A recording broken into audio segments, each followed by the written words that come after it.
So today's friend is actually somebody I met in 2005. I think we met. Yeah. And we dated for 8 years.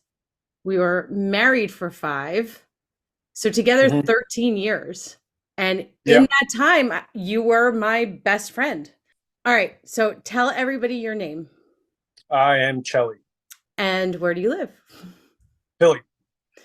And what do you do for a living? Marketing, entrepreneurship, small business. Yeah. Well, I mean, you have a studio. Yes. Yeah.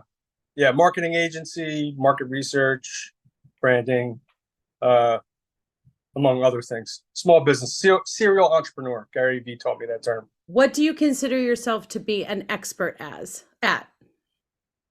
I don't think any particular traditional skill. I would say probably persistence, relentlessness, just the ability to see the silver lining, the reason to keep pushing. As I mentioned, we got divorced in 2019, so it's been about 4 years now.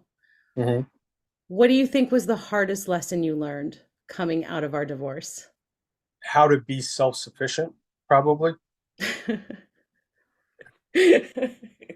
Why is that? Because I did everything? Uh, yeah, I think that yes, but more so, I think that we had like a real partnership in many different aspects of life. You know what I mean? From friendships to even just like someone to depend on, like emergency contact, the simple things that you don't that not necessarily that you take for granted, but you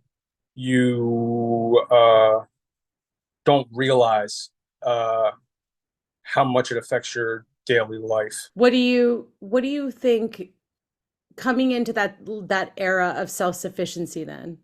hmm What did you do? What steps did you take in order to acquire those skills for yourself? I did what I always do. It's the Rocky method, which is I just stick my face out and take the punches until I eventually figure out how which ones hurt the most Yeah. and try to avoid them, and then wait for life to get tired and then throw my own. So, what was the best piece of advice you were ever given about romantic relationships? I don't think I've ever received one piece of good advice about romantic relationships, and I'm not being funny. So, you're 8 years younger than me. Yeah, And when we started dating, I remember talking about the age gap, but you did not think it was a big deal at the time. Do you sure. now? Yeah, Yeah. yeah, yeah, yeah. I and I've seen it in my relationships with other people also. Like Hmm. I guess when I was looking up when I was younger, looking up, there was so much that I thought about, I guess, and I thought that I was like an old soul or whatever. Hmm. And I'm sure that I was. I was mature for my age, always, I think. But there, nothing beats experience. From our divorce, immediately after, we both went into deep healing processes that we need to go through because the divorce was not the only thing that had happened over the course of a few years to us that I think really knocked us on our ass. Sure, So, what did you do during that healing process to feel better immediately after the divorce? I didn't. I think I spent most of that time. We have to remember that's a weird time in the universe too, because it's 2019, and then COVID is 2020 and most of 2021. There was a lot of distraction. So I think initially it took me a long time to even like think about it or address it. That's probably my biggest regret. If I have one, I'm not a big, you know me quite well. I'm not a big regret guy. Hmm. But no, trying to running away from that emotional process, Hmm. and realizing how that correlates to my general personality. Like Hmm. if I'm confronted, that's what I think the divorce taught me the most is when I'm confronted with something, my flight or fight response is almost always uh, flight, Right. and that's not a healthy way to deal with trauma. It taught me that you shouldn't, even if it's something that is not going to work out, you still should address it and handle it head on instead of trying to make it go away, or run from it or whatever. Yeah, because it never goes away. It catches up with you. No, that's the thing. It never goes away. Yeah, that's it doesn't matter what you do or what you say or how you try. It doesn't go away. So there's only one way, and that way is through. Well, I'm proud of us. I think we did good at divorcing. Now, yeah, as good as you could do. I mean, I think that's advice that I would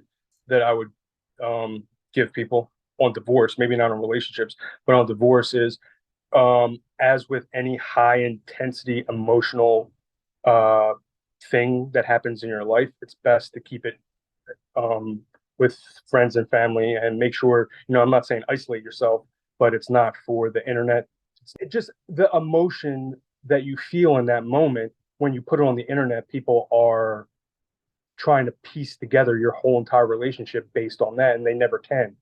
And then you're in that moment feeling whatever you're feeling in that moment, and then either hopefully you grow and you learn, and but other people are, they pick at the wound when stuff like that happens. Find a good support system. Any type of, I've leaned on NAMI heavily. I think they're the greatest, especially the Philly chapter saved my life at least 12 times. What is So that? NAMI, the National Association of Mental Health, something. I don't fly. Please, guys, forgive me that I don't know the correct acronym, but NAMI 988. If you're having a mental health emergency, 988 as opposed to 911. That's helpful information. Yeah, I would. Yeah, I would recommend, even if you're just going through it with friends or family or work, or you're just having a rough time. They're incredibly kind and supportive, and they have tremendous amounts of resources, and just overall, just incredibly helpful in every way. As all the trauma that we can talk about for our divorce and our marriage and all of that stuff, the one Mhm. thing that I will always laugh at though is the day we signed our divorce papers at the UPS store right off of South Street. I just remember thinking like 13 years of marriage comes down to signing a piece of paper at a UPS store because we needed a notary. Well, thanks for doing this. You're a good sport. I Absolutely. appreciate it. And yeah, I'll see you when I drop the dogs off. Absolutely. All right. Thank you.